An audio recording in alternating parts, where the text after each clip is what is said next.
Denver Links Radio and podcast here. I'm Nat. I'm a CU Denver student, music business student, and I guess an EDM enthusiast. So I'm bringing you the first music history episode on our podcast. Awesome. And my name is Lucy Donovan. I am an English and political science student here at CU Denver. I'm also a major part of Denver Links Radio. I know not a whole lot about EDM and famously don't enjoy being at EDM shows. But I will be talking about the fall of the Berlin Wall, the political climate, the societal climate around that time, and Nat will be leading us into how that led to a little bit of a techno movement. Yeah, so as you can see, we're kind of dressed in some like modern, I guess, Denver culture EDM kind of outfits. So I've got my candy on my wrist, some gloves, and my CU Denver Up and Up jersey. Love. And then Lucy's got the pashmina on. Slay. So yeah, pretty much we're going to be talking about the fall of the Berlin Wall, the rise of the techno movement, and how it kind of affects us today in the modern Denver EDM culture. Awesome. So if you want to give everyone a little summary of the fall of the Berlin Wall. Yeah, so I'm sure this is an event that most people are familiar with at this point, but the Berlin Wall fell in 1989, and it was a pretty pivotal event in history because it pretty much symbolically ended the Cold War between the USSR and the United States, and it kind of ended the division between what had been a distinct Eastern and Western Germany. The wall was originally erected in 1961 by the Communist government of Eastern Germany, which was officially the German Democratic Republic. And on the Western side, they were known officially as the Federal Republic of Germany. And while they were so close geographically, obviously, and had once been a unified state, Eastern and Western Germany had so many political differences, ideological differences, and it just led to a large cultural gap between the two. So Eastern Germany was heavily influenced by the socialist ideology of like Soviet-style communism at the time. And the state played a really significant role in shaping the culture, the expression, and like the education of the time. So it was a lot stricter of an environment. It was a lot less citizen and people focused than Western Germany or most of the Western world at the time. And it is sort of when we picture like a Soviet style government, that was sort of the culture at the time as well. They had issues with feeding everybody. There was a culture of scarcity. So there wasn't a whole lot of emphasis on art and culture like there was in Western Germany at the time. Western Germany definitely had a more diverse cultural landscape. They had a lot of artistic movements at the time. There was new literature and music coming about. The influence of the Western democratic values internationally was definitely more pronounced in Western Germany, and there was a lot more freedom of expression. So when the wall came down, these two vastly different cultural and ideological views sort of became, there was an opportunity for them to meet again, and there was a lot more opportunity for community. And we have to keep in mind that this was once a place that did not have a wall, obviously. So there were families split by this. There were friends split by this. There were travel bans, basically. So they were not seeing each other for that entire time. They were having wildly, completely different experiences. So when the reunification happened in 1989 at the fall of the wall, there was basically a lot to be discussed. And the reasons for the construction were very complex, and they stemmed from the political tensions between the Soviet Union and the Western powers after World War I. But by the late 1980s, there was sort of this feeling of a wave of change through Eastern Europe. People were getting sick of it. And it actually happened because there was a Soviet leader, Mikhail Gorbachev, who accidentally announced basically that there was going to be a deconstruction of the wall. He misspoke essentially, and people started gathering around the wall and there was no actual intention of destroying the wall. And then people sort of started just going at it physically, literally taking it down themselves. And it did sort of represent this upcoming openness to a new culture that had been very split for the last however long. Yeah, and that's kind of one of the big themes in EDM culture is like creating that sense of community. Mm-hmm. And although it wasn't like EDM back then, it was kind of the beginning of techno. Techno had a place before, but it was really underground, and it still is underground come the fall of the wall. But it was a little bit more mainstream because these people were trying to create that sense of community. Mm-hmm. Yeah, definitely. It opened up a very unique sort of portal for this kind of music and this kind of community that hadn't been seen in specifically this area, but in many ways ever before.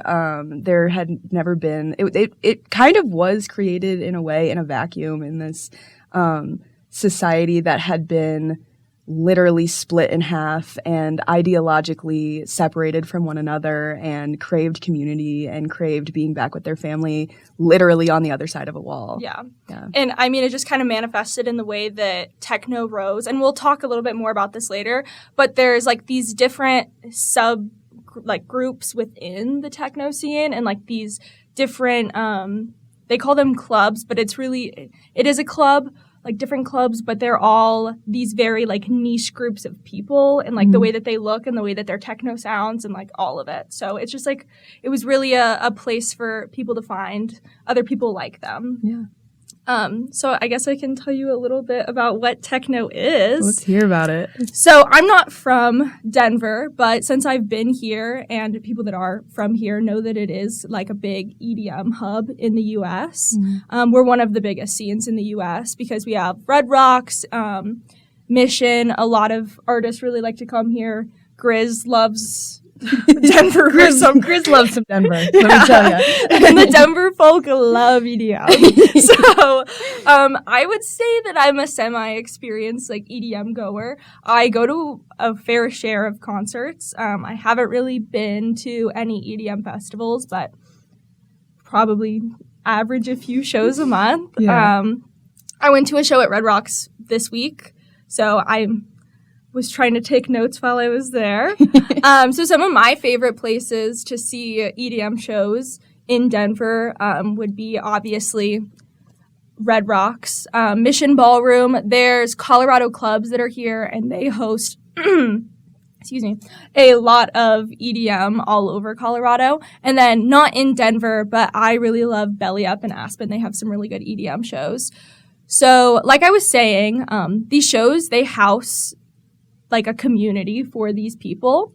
So there's like different ways that they kind of do that like in today's sense. So I was saying that I had candy on my wrist. So one of the ways that people like meet each other and like forge a connection at these shows is usually by giving them like someone else a gift, and it kind of starts a conversation. Mm-hmm. So for candy, will you do it with me? I will do it. Okay.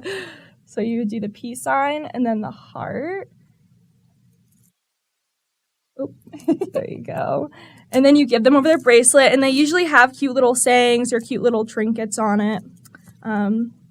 Most of these were given to me except for 2 of them. They have my cat's names on them. But there's like other ways. I sometimes carry around like the little tiny babies that go in Mardi Gras cakes and hand those out. And everyone's like, oh my gosh, a baby. It's cute. It's a good way to like start a conversation. And there's plenty of other ways that people do it. That's just what I've seen. Mm-hmm. So yeah, for non-experienced or educated EDM goers, a lot of people don't know that there are multiple different subgenres within electronic dance music. I certainly didn't know that. Yeah. So yeah, EDM is kind of a very broad definition. You will go to different shows, like different artists, and see different types of communities. So like you're not going to see the same group that's at Grizz. I mean, you'll see some of the same people, but like a lot of the time it's a very different vibe than like Grizz versus like San Holo or another EDM artist that might be a little bit more house or someone that's more rhythm or some other genre. They dress differently, they act differently, usually different ages, types of people.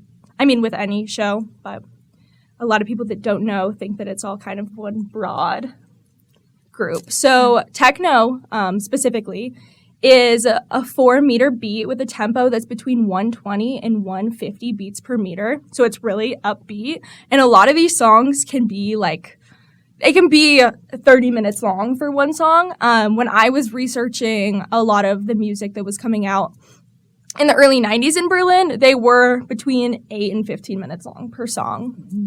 So I thought that was pretty cool because, I mean, today, most of the EDM songs aren't much longer than 4 minutes. Yeah.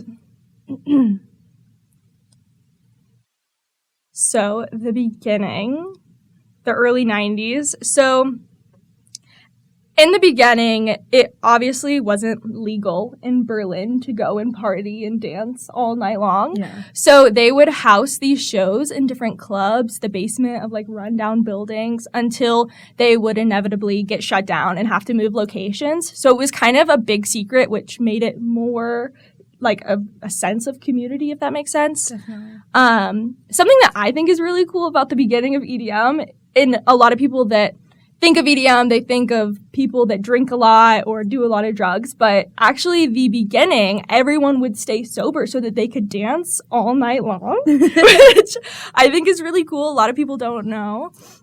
I found this interesting because, I mean, you go to shows now, and there's definitely two different types of people that go to shows. And yeah, definitely. They're either really messed up or they are completely sober. Yeah, there's definitely a certain culture associated with it, especially me not knowing really the intricacies of EDM culture or going to a lot of shows. There's definitely an overwhelming non-sober exactly vibe. It also depends on like where you are. If you go to Red Rocks, you will see a lot of intoxicated people, versus if you went to maybe a smaller venue or something like that. But yeah, they did not drink or anything so that they could dance all night long. So it wasn't, the 90s in Berlin wasn't the very beginning of the techno movement, like I said. They were drawing from crowds in Detroit, Chicago, Frankfurt, places like that where it had essentially been born, but they just really furthered the movement because it was something that they needed in that time. Yeah. So, as I was saying, they all had different scenes, different places, because not one club is like a one-size-fits-all. So if you were to look at like one club, they might have braids in their hair and look a little bit more like 70s hippie-ish, I guess. Tie-dye clothes, rainbows, things like that, you know, dancing in the circles and all that. And then you look at another club and they're that standard what you think of Berlin European techno in a leather, like tight suit, like spiked up hair, like sunglasses, things like that. So you were able to like find that group of people that fits that niche techno community that you're looking for. Surrounding yourself with the right rave crowd is still something, like I said, that happens today. Yeah. So there are a few clubs in Berlin in the 90s that became nationally and internationally known. So a few of them were Ework, Tressers, Bunker, Wallfish, I hope I'm saying these right, Oscut. I don't think I said any of those right, but they're pretty well known. You can look them up and find pictures of them. My favorite club to learn about wasn't in Berlin. It's in Mannheim, Germany. And I find it really interesting because there is this relation to American culture and specifically the Denver club scene. Yeah. So there was this one club called Milk. And it's a reference to 90s American culture, or, well, not 90s, but like Clockwork Orange American culture. So during that time in Mannheim, the U.S. Army was stationed there after World War II. So they were drawing inspiration from them. And so they created this club that is supposed to look like the Milk Bar in Clockwork Orange, which is something, we have a Milk Bar here. We do. Yeah. One of my favorite places, actually. Yeah. And so they actually do a lot of different techno music. I've only been there actually only once, and it was on emo night. And I've looked up pictures to show you in a second. But it closely resembles pictures that I found of Milk in Berlin or Mannheim in the 90s, which I think is really, really cool. Yeah. So here, I'm going to show you a song because every techno club has a different type of music that they play. Some is like hard techno, scary techno. This one is more of like a joyous, upbeat techno. So I won't make you listen to the whole thing. This one's only 5 minutes long. But here.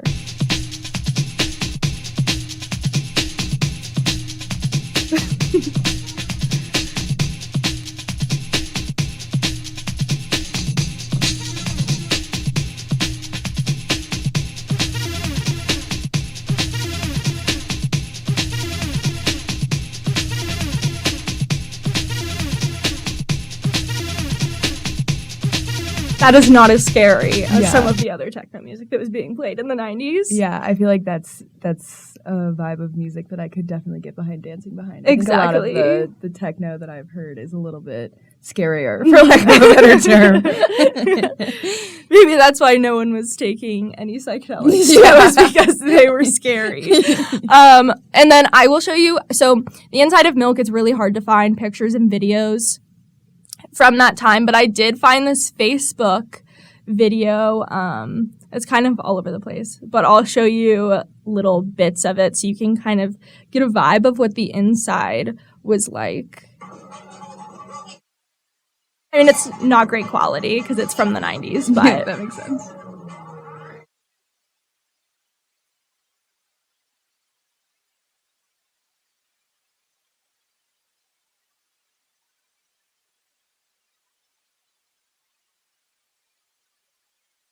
It's like exactly how I would picture it, honestly. And it actually has almost the exact same logo as the Denver Milk Bar. Like, almost the exact same. I mean, everyone's just shirtless and dancing. Yeah. And then, let me see. So here's some pictures of emo night at the Denver Milk Bar. And it kind of is reminiscent of what you would think people in Berlin were wearing in the 90s. This one's really scary. That must have been Halloween or something. And then this is a picture of inside the Milk Bar, which you can't really see well from these videos in Mannheim, but it closely resembles it in a way. So you said that you can't find a whole lot of videos and pictures of the inside of the German Milk Bar in the 90s. Do you think that's just because people didn't have cell phones, or was there sort of a culture of not sharing? Well, I think it was a little bit of both, because it was like supposed to be a secret, and if you got shut down, then you'd have to find a new location and a new club. And a lot of those clubs during that time were owned by the same people, and so they would just like move them around, so you kind of had to be in the loop. But that was kind of the sense of community, was we know something that everyone else doesn't in a way. And I mean, it still is a thing in Germany today, and like a lot of European techno clubs is like you can't take pictures on the inside, and we'll talk a little bit more about later.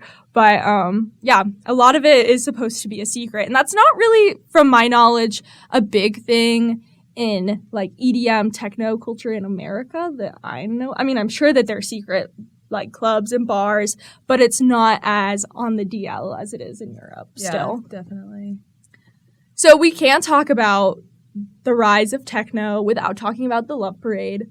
So the Love Parade is a famous event that originated as a music festival in Berlin circa 1989. It started with only 150 ravers. it was a few vans from a few different clubs. So they had all their different people and they were all wearing like their little niche little outfits. Yeah.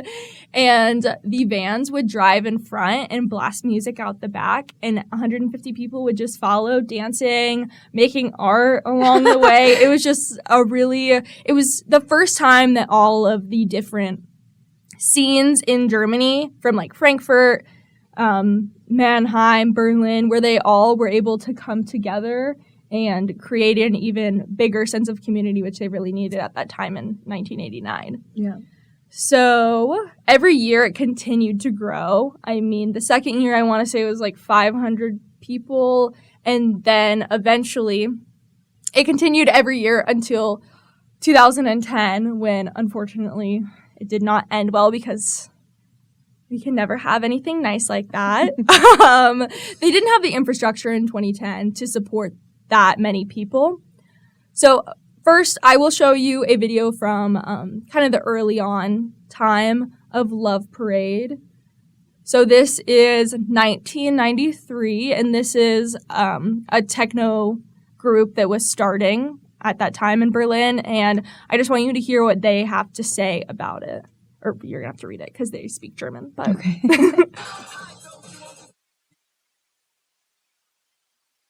Die Musik hat mich schon sehr inspiriert, aber diese mausgrauen, Arkene befallenen DJs, die immer ganz klein hinter ihrem Computer sitzen, also die bringen einfach nichts rüber.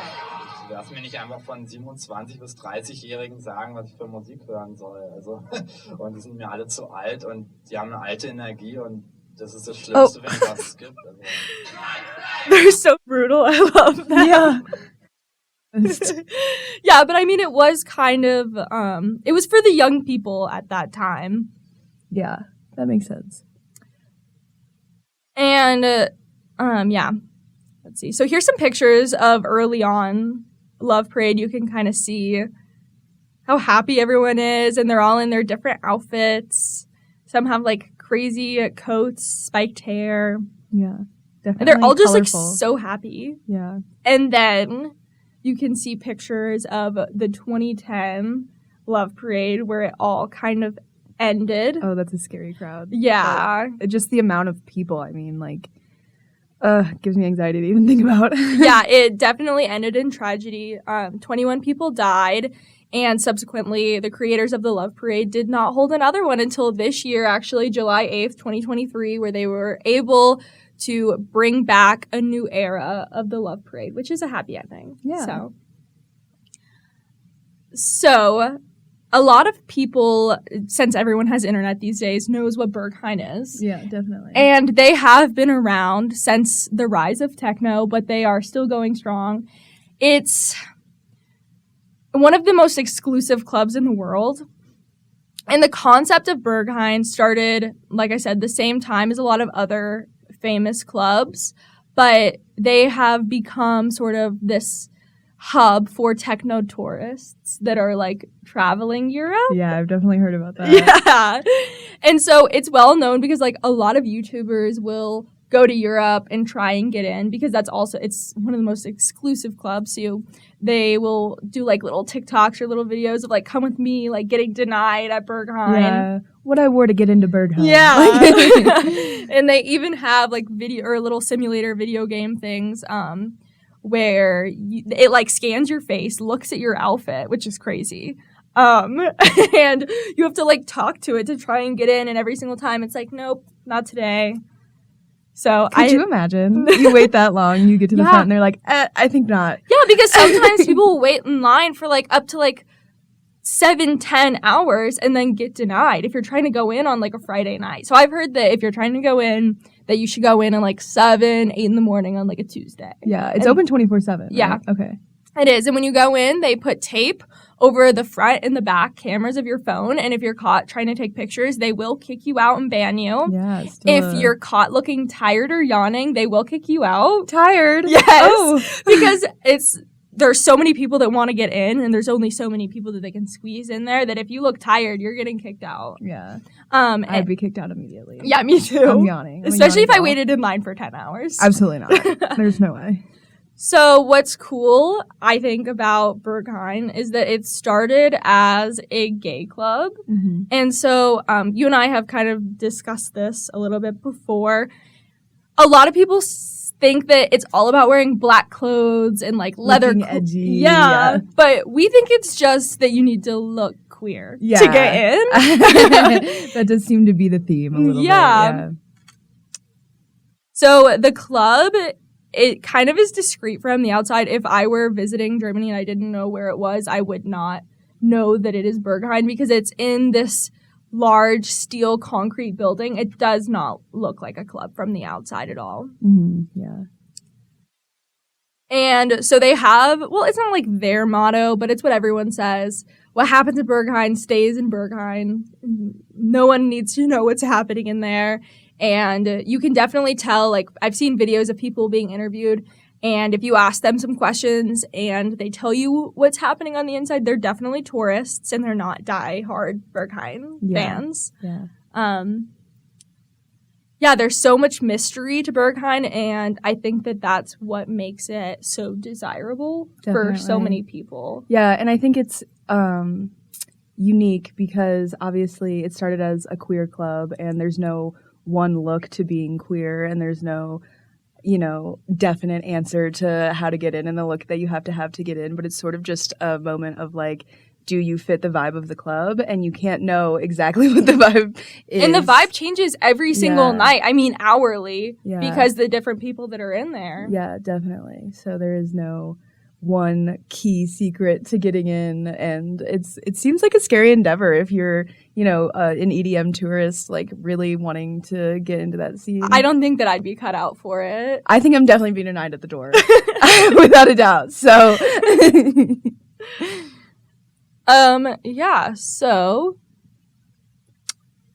with every political and historical event comes obviously the wave of cultural change, and particularly the fall of the Berlin Wall. It didn't create techno, but it's kind of shaped it in what it is today. Even in Denver.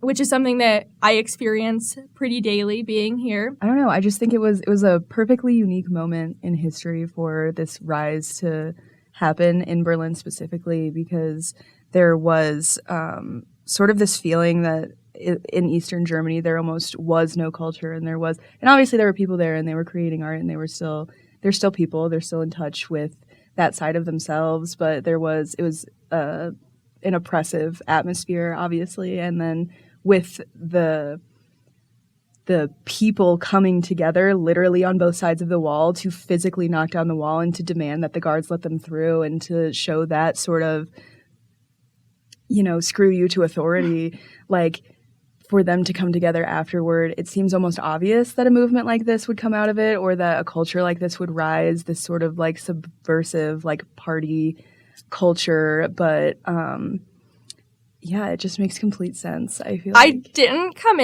I came into this research just wanting to talk about that essentially. And along the way, it has kind of turned into how it relates to today, because I didn't realize how much it's affecting us right now in Denver and in the EDM scene. That makes sense. So I thought that was really cool. I mean, especially like the clubs and like just how parallel like everything within like the techno scene there and how it is now. It's just, I didn't expect it. Yeah, definitely. I think especially like as someone who's not really immersed in the EDM culture at all, like there is an aspect of community that's like wildly overlooked when you're not super familiar with it. Like it does seem kind of just like a lot of people partying, which fair enough. That seems, fun if that's your vibe. But like the sense of community that comes out of it, and then to be able to do this research and relate it back to this specific moment in history where it was like the most literal sense of community building, where they were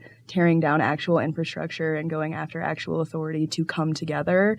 And then you see these, candy practices and this practice of community come out of EDM. It makes, there does seem to be a very distinct through line. Yeah. Okay, we can do our little outro now. Okay. If you're at all interested in listening to some of the music popular during the birth of the techno scene, we have created a playlist that's going to be on the Denver Links radio Spotify, so you can go check that out. It's called Fall of the Wall, and it has some really influential techno DJs on there. Some songs are scary and some are happy. And if you liked this history and culture-based episode and you want to hear more, make sure that you leave us some stars on Spotify, and we will keep doing some more of these. Thank you guys for listening. Thanks, guys. We'll talk to you later.